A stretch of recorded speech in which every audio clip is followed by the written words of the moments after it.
Important information है तमाम उन लोगों के लिए जिन्होंने लोन निकाला है या अपने किसी रिश्तेदार या अपने दोस्त को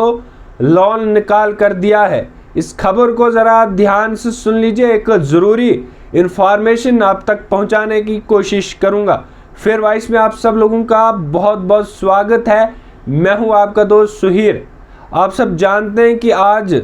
तमाम लोग जो है वो लोन निकालते, चाहे वो होम लोन हो या इसके साथ किसी गाड़ी खरीदने के लिए लोन हो या इसके अलावा किसी बिजनेस के लिए लोन हो, तमाम लोग जो है इस लोन को निकालते हैं। जो जम्मू कश्मीर बैंक से निकालते हैं या इसके अलावा किसी भी बैंक से आप लोन निकालते हैं। लेकिन कुछ आप तक ये जानकारी पहुंचाना बहुत ज़रूरी है जो आज के टाइम पर जो है वो चल रही है। आप सबको बताऊं कि अगर आप लोग लोन निकाला है और उसके बाद आप टाइम पर EMI पे जो है वो कर लेते हैं और फ़र्ज़ कीजिए आप जो है आप लोगों ने जो है वो लोन जो है वो कंप्लीट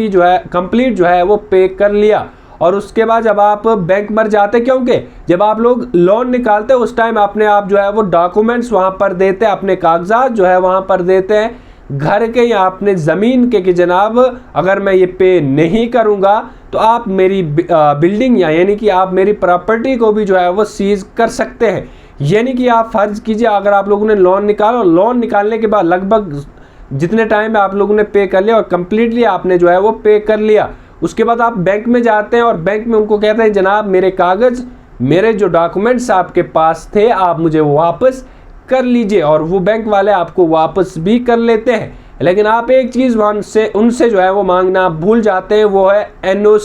NOC आपको उनसे मांगना और आपके पास NOC होना लाजमी है। नहीं तो बैंक वाले आपके बाद में भी जो है ये कह सकते हैं कि जनाब आपने 1 महीने की जो है EMI पे नहीं की है, आप लोगों को EMI जो है वो पे करनी पड़ेगी और आपको करनी पड़ेगी अगर आप लोगों के पास NOC नहीं होगा। NOC यही कि जनाब आपके पास जो है वो प्रूफ होगा कि जनाब मेरे पास प्रूफ है, मैंने आपको जो है वो तमाम EMI पे कर ली है। पहली ये बात। अब दूसरी बात की मैं बात करता हूँ, यानी कि अगर आप लोगों ने किसी अपने रिश्तेदार या दोस्त को या किसी भी शख्स को अगर आप लोगों ने लोन निकाल कर दिया है और वो जो है वो टाइम पर EMI पे नहीं कर रहा है और उसकी EMI जो है वो ड्यू रह रही है, तो जनाब आने वाले दिनों में, आने वाले टाइम में आप लोगों के आपके खाते से वो EMI जो है वो काटी जा सकती है। और ऐसा भी जो है वो खबरें जो है वो गर्दिश कर रही है कि हो सकता है जब कोर्ट में ये मामला जाएगा तो आप पर जो है वो कुछ टाइम के लिए जो है वो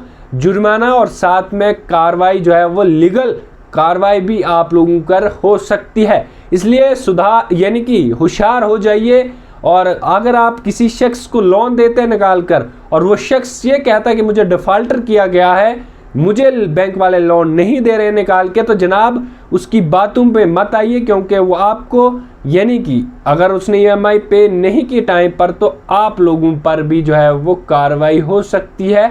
इसलिए खबर को ज़्यादा से ज़्यादा शेयर करिए। आप लोगों का बहुत बहुत शुक्रिया फेयर वॉइस में जुड़ने के लिए।